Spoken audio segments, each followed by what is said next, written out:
So I'm presenting to you today on the Big Six, Information and Technology Skills for Student Success. This is an information process model that Rutherford County actually wants us to implement. So I'm going to tell you a little bit about what it is.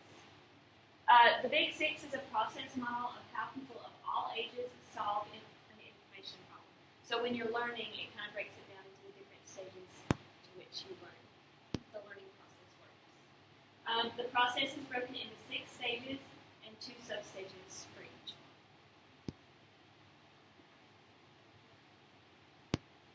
Here I've got a chart with all the stages. So the first one is task definition, and I'll go more into it in a minute. The second one is information seeking strategies.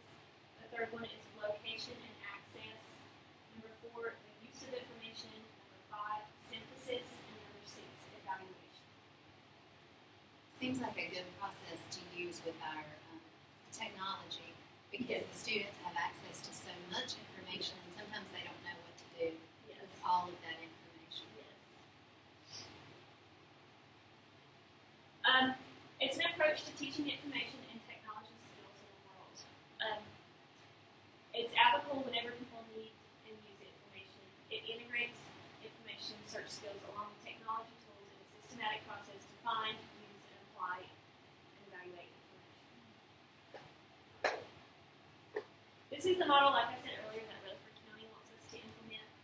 It helps students develop the skills and understanding to find, process, and use information. Like you said earlier, with the internet, they have so much information, they need to figure out what's important and what they don't really need. It's a way to learn smarter and more efficiently. Sorry, I'm having to walk back and forth.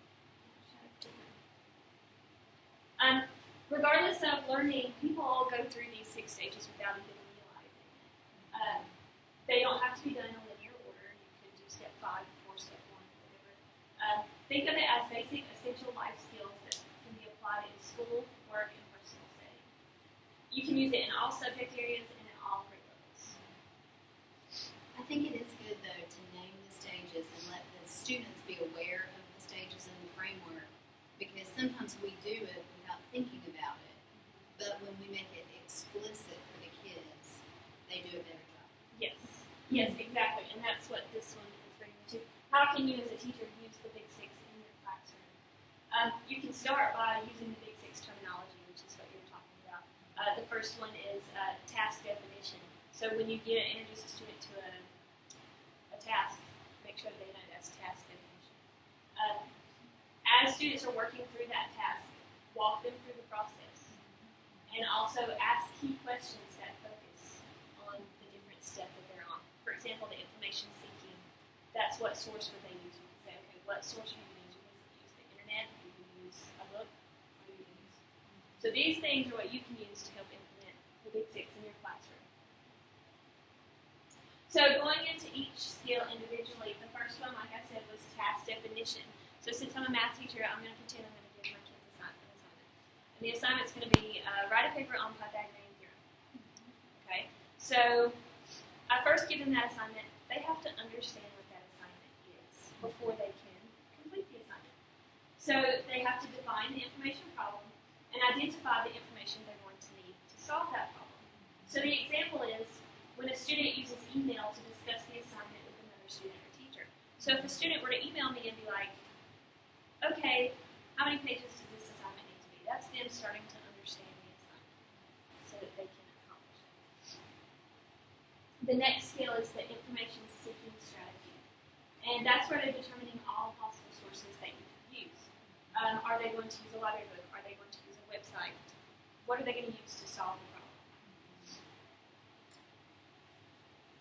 And I like selecting the best sources because sometimes, one source is better than another. Yes. So they need to be able to evaluate that. Yes. Location and access. This is our students actually finding where that information is. Maybe they've decided they're going to use a website to figure out Pythagorean theorem. Well, they have to actually go to Google and type in Pythagorean theorem and find the websites that they want to use. Okay, the next step. Can you think of what the next step is? After they've located what they want, They have to read and pick out the important information. information. Yes. The next step is to use that information. They actually have to read, or it says hear, view, or touch, whatever it is they're wanting to learn about. They actually have to do that to extract the relevant information that they need. The example here is when students take notes. So say they're learning about Pythagorean theorem on the website, and they're going to take notes about what they learned. That's them learning that information. The fifth step is synthesis. This is where they're going to take all the information that they found from different sources, and they're going to organize it so that they're going to present it. So this is another process where they're weeding out the information that they need and getting rid of what they do not need, which is going to help them further understand the topic at hand. So my assignment was write a paper on Pythagorean theorem. This would be them taking that information and starting to write the paper with what they've learned. And the final step is the evaluation. This is where they're at the end of their paper and they are proud to put their name on it because they know that they have the information, they know they've accomplished the goal. So those are the big 6 skills. Those 6 ones. Is there any of that to go over? I don't think so. I really like the second one up here, though. Not just judging their product, but looking at the process. The process thinking that they about went the process they went through, and if maybe they did something that took them longer than it will the next time, and they can kind of tweak their process. They'll learn to work more efficiently. So you think that this is something that teachers can start using in their classroom? Start implementing the wording? Yes. I think it's something teachers already do. They just don't call Right, it exactly. these We all go steps through that necessarily. process. But I think it would be good if we could all get on the same page calling it the same thing, Yes. and the kids would think about it in a different way. So, well, I think we're going to start seeing more of the big 6. I like it. Thank you. Thank you.